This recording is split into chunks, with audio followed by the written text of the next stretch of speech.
Hello students, देखिए chapter number 14 probability introduction हमने पढ़ा था पार्ट 1 में। आज कुछ बातें आगे बढ़ाते हैं। ठीक है, हमने नॉर्मल बेसिक पढ़ा था। आज अगर आपको बात करनी है इवेंट की, बात करते हैं। इसमें किसकी बात करते हैं?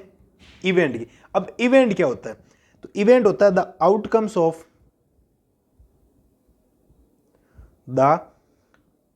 आउटकम्स ऑफ एन एक्सपेरिमेंट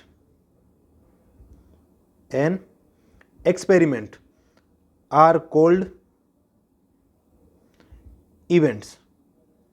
अब आपके दिमाग में आएगा कि हमने तो पढ़ा ही नहीं है कि एक्सपेरिमेंट क्या होता है। सीधी सिंपल सी बात है कि एक्सपेरिमेंट क्या होता है। एक्सपेरिमेंट कोई भी आप मान लो, एक्सपेरिमेंट मतलब आपने कोई टॉस किया, हेड और टेल आ सकता है। कॉइन को आपने कर दिया, कुछ भी आपने कर दिया, जो आपने अगर टॉस किया या डाइस को थ्रो किया तो आपके पास कुछ ना कुछ आउटकम्स आएंगे, कुछ ना कुछ क्या आएंगे? आउटकम्स। वही आपके एक्सपेरिमेंट है, ज्यादा दिक्कत वाली बात है नहीं। ये हो गया इवेंट। अब अगर आपको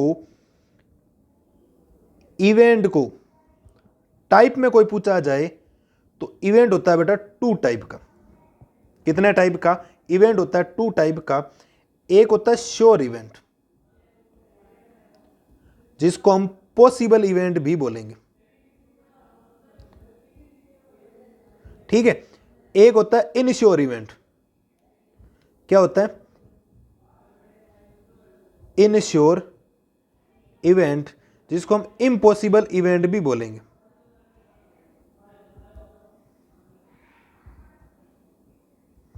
ठीक है।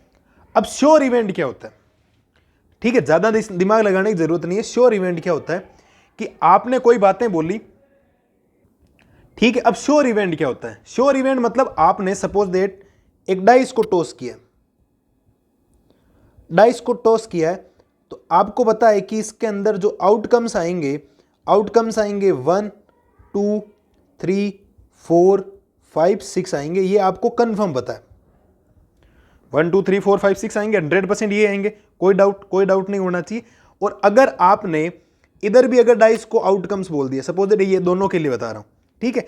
अब मेरे को कोई नंबर चाहिए 6, तो 6 इसके अंदर है, 3 भी इसके अंदर है। मैं बोल दूं मेरे को नंबर चाहिए 7।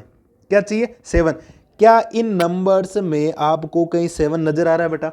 7 नजर नहीं आ रहा है। तो आपने जो नंबर बोला 7, दैट इज इनश्योर इवेंट।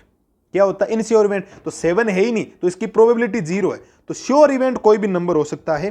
तो अगर आपको कोई आपके नंबर्स हो रहा, ओक्यूर हो रहा है, तो उसको हम श्योर इवेंट बोलेंगे। और अगर आपको श्योर इवेंट की कोई प्रोबेबिलिटी पूछ ले, क्या पूछे आपसे? श्योर इवेंट की अगर आपसे कोई प्रोबेबिलिटी पूछे, तो ये प्रोबेबिलिटी आप याद रखना 1 होती है। और इनश्योर की जो प्रोबेबिलिटी होती है वो आपकी होती है 0 प्रोबेबिलिटी। तो वो हो जाएगी आपके पास 0। तो श्योर इवेंट यानी पॉसिबल इवेंट की प्रोबेबिलिटी होगी 1, और इनश्योर इवेंट और इम्पॉसिबल इवेंट की जो प्रोबेबिलिटी होगी वो आपकी होगी 0।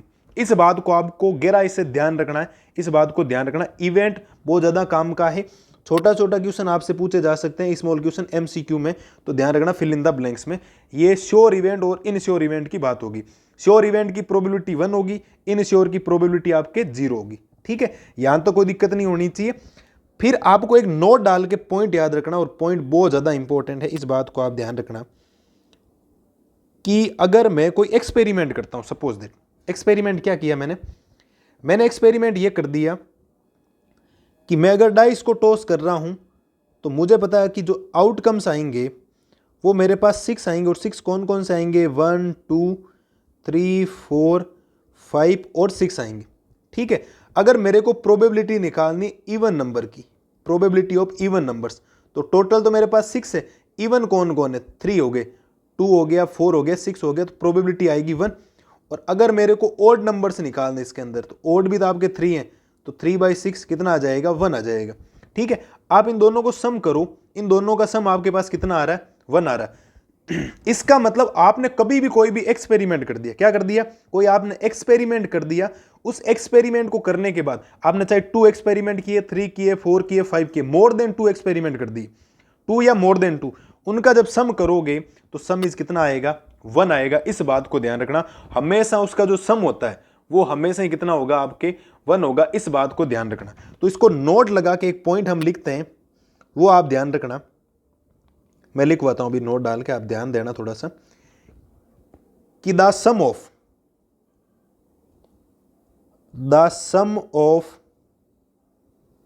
probabilities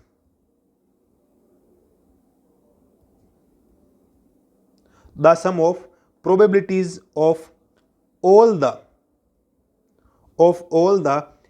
elementary event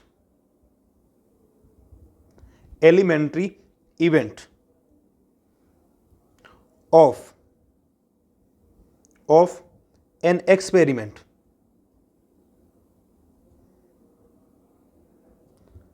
is 1।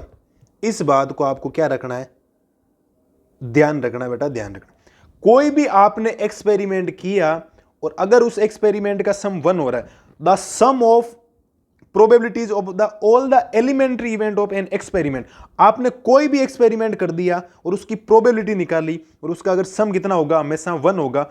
आपने चाहे कितनी प्रोबेबिलिटी निकाल दी। सपोज दैट मैं इस क्वेश्चन को थोड़ा अगर आगे बढ़ाऊं, इस लाइन को आपको समझाता हूं कि ये एक्चुअल में कहना क्या चाह रहा है।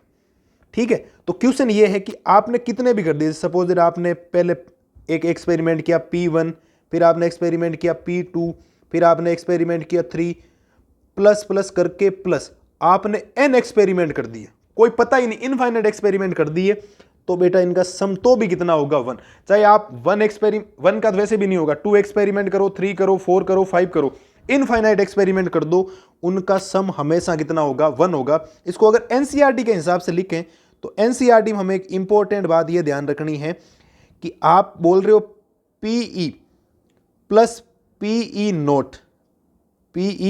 नोट इक्वल में हमेशा कितना होगा, 1। मैं इसको ऐसे भी लिख सकता हूं कि पीई प्लस पी, जो नोट लिखा उसके ऊपर मैं बार लगा सकता हूं, इसका सम कितना हो जाएगा बेटा, 1 हो जाएगा। इसका सम कितना हो जाएगा आपके, 1 हो जाएगा। ये आपको फॉर्मूला याद रखना है कि ई का मतलब है कि इवेंट हो रहा है और ई नोट का मतलब इवेंट नहीं हो रहा है। कोई इवेंट हो रहा है और कोई इवेंट नहीं हो रहा है, उसका जो सम होगा वो हमेशा कितना होगा, 1 होगा। और ध्यान रखना, कोई भी आपने एक्सपेरिमेंट किया, चाहे आपने कितनी एलिमेंट्री इवेंट ले लिए, उनका सम किया और सम कितना आएगा, हमेशा 1 आएगा। मैंने ये जो बात लिखी है यहां पर, ये इंपॉर्टेंट है। P1 से लेकर Pn तक मैंने इनफाइनाइट एक्सपेरिमेंट अगर किए तो भी उनका सम क्या आएगा, 1 आएगा। उनका सम कितना आएगा, 1 आएगा। आप कोई भी क्वेश्चन लेके देख लेना, कितने भी, उनका हमेशा सम कितना होगा, 1 होगा। इस बात को आपको क्या रखना है, ध्यान रखना है।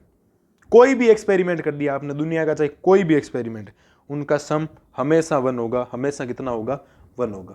छोटी छोटी बातें लेकिन बहुत ज्यादा इंपॉर्टेंट है। ये है आपके बेसिक फंडामेंटल्स, जिनको आपको क्या रखना है, ध्यान रखना है। इनसे बाहर कोई बेसिक है नहीं। अब जैसे हमारे कॉइन है, तो कॉइन को हम अपने सिलेबस के हिसाब से 3 टाइम टॉस करेंगे, 1 टाइम, 2 टाइम और 3 टाइम्स। डाइस को भी 2 टाइम टॉस करेंगे, 1 टाइम, 2 टाइम्स।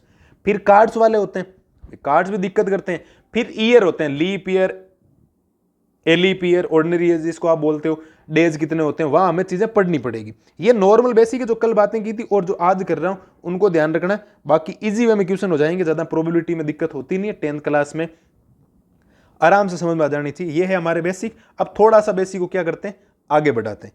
ठीक है, ये बेसिक आप ध्यान रखना। आगे वाला बेसिक हम नेक्स्ट वीडियो में पढ़ेंगे। और ये हमने नॉर्मल बेसिक हमने कर लिया, थोड़ा इवेंट का ध्यान रखना, एक्सपेरिमेंट वगैरह क्या कर रहे हो। ये फॉर्मूला बहुत ज्यादा इंपॉर्टेंट है, ध्यान रखना। ये फॉर्मूला आगे एग्जाम में बहुत ज्यादा काम आएगा। और मैक्सिमम जो फॉर्मूला काम आएगा वो है probability equal favourable outcomes upon total possible outcomes. वहां से सारे क्वेश्चन हम सोल्व आउट कर देंगे, कोई दिक्कत भी नहीं आएगी बिल्कुल भी आपको। ठीक है, एक वीडियो या 2 वीडियो का इंट्रोडक्शन और बचा हुआ है, हम डाइस के टॉस करवा के कि कौन से में कितने टोटल आउटकम्स हो सकते हैं। टोटल आउटकम्स आपको हमेशा फिक्स दे रखे होंगे, आपको पता लग जाएगा। जैसे ही आप क्वेश्चन पढ़ोगे वहां पता लग जाएगा। 99% टोटल आउटकम्स चेंज नहीं होते। कभी कभी सिचुएशन ऐसी बन जाती है कि वहां टोटल आउटकम्स चेंज करने पड़ते हैं, तो चेंज कैसे होंगे वो भी हम पढ़ लेंगे, कोई ज्यादा दिक्कत वाली बात है नहीं। और बाकी आगे की वीडियो में हम इनका इंट्रोडक्शन और पढ़ेंगे। वीडियो पसंद आया हो लाइक, शेयर एंड सब्सक्राइब, और राघव पाठशाला के चैनल को सब्सक्राइब जरूर कर लें, बेल आइकन प्रेस कर लें, ताकि नया वीडियो आते ही आपको पहले से ही पता रहेगी क्या आया और क्या नहीं आया नई वीडियो। ठीक है, बाकी हम आराम से धीरे धीरे इक्वेशंस को करते रहेंगे। हमने चैप्टर 3 पूरे पढ़ लिए, आप आराम से वीडियो देखें उनके। मिलते हैं जल्दी नई वीडियो में, तब तक के लिए थैंक यू।